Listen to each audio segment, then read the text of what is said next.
Hey everyone, in this video I'm going to be going over charging by contact. So this is going to be a process where electrons transfer by touching two materials together. At least one of those objects must be a conductor, and electrons will always go from a more negative object to a positive object. In other words, away from excess electrons towards exposed protons. So I'm going to be charging up an insulated strip.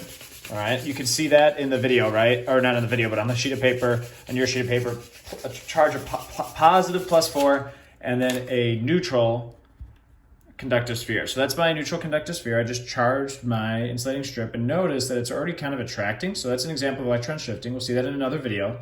But now that they touched, electrons transferred over, all right? And notice that I can bring this over here, and these objects are repelling each other, right?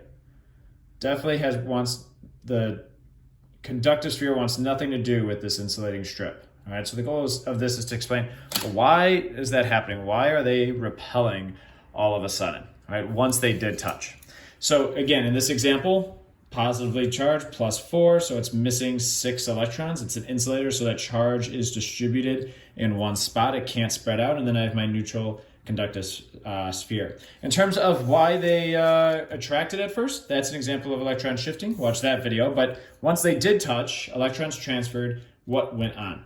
Okay. Well, in this case, I'm going to see, well, where are there more electrons, right? Which one's or in other words, which one's the more positive object? And so this neutral object, even though it's neutral, is more negative than this positive object here, right? So electrons want to get away from each other here and move towards these exposed protons over here, all right? So what I'm going to do is I'm going to set up my situation here by just drawing my protons at first, because I know that's not going to change. 10 atoms, so I'm going to drawing 10 protons.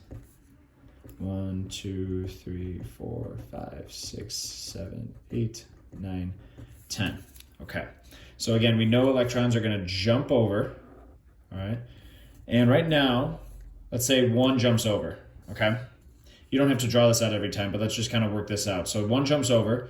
So now we've gone from, if one jumps over, we have 9 electrons on the sphere, 7 electrons over here. Right? So where do electrons still want to go? There's more electrons over here. They're going to want to continue to jump over. So another one's going to jump over, right? Now we're at 8 electrons here. Now we're at 8 electrons here, okay? So now where do electrons want to go? Well, there's an even amount of electrons on both objects. So we know that only 2 electrons are going to jump over until there's an even amount. So to show that, right, I'm essentially going to fill up 2 of these spots right here. So that's what I'm going to do. 1, 2, 3, 4, 5, 6, 7. I miscounted somewhere. 1, 2, 3, 4, 5, 6, 7, 8. There we go. Again, I know I want 8 electrons here, 10 protons. That doesn't change. And it's going to have a charge of +2, right? It's still missing 2 electrons, okay? And I'm going to just circle my neutral atoms just to make it a little bit easier to see when there are either positive or negative charges on your object. All right, for my conductive sphere, it lost 2 electrons, right? So that means it's going to have 8 electrons in total compared to the 10 it had before. And remember, it's a conductive sphere, so that charge is going to be spread out. So maybe I have this one that remains positive over here, and maybe this one that remains positive over here. And then 1, 2, 3, 4, 5, 6, 7, 8. All right. So notice this is different than grounding. In grounding, electrons would move over from let's say this is the infinitely big object until this one was neutralized. But because they're about the same size, electrons are just going to move over until the electrons on both objects that are about relatively the same size even out. All right. So here's what would be my final drawings. The resulting charge, all right, is the same for both, right? And if you think about it, this one was positive before. It's maybe a little bit less positive, but it's still positive, right?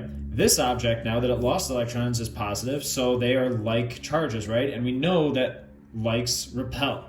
So that explains why our strip and our pith ball were repelling.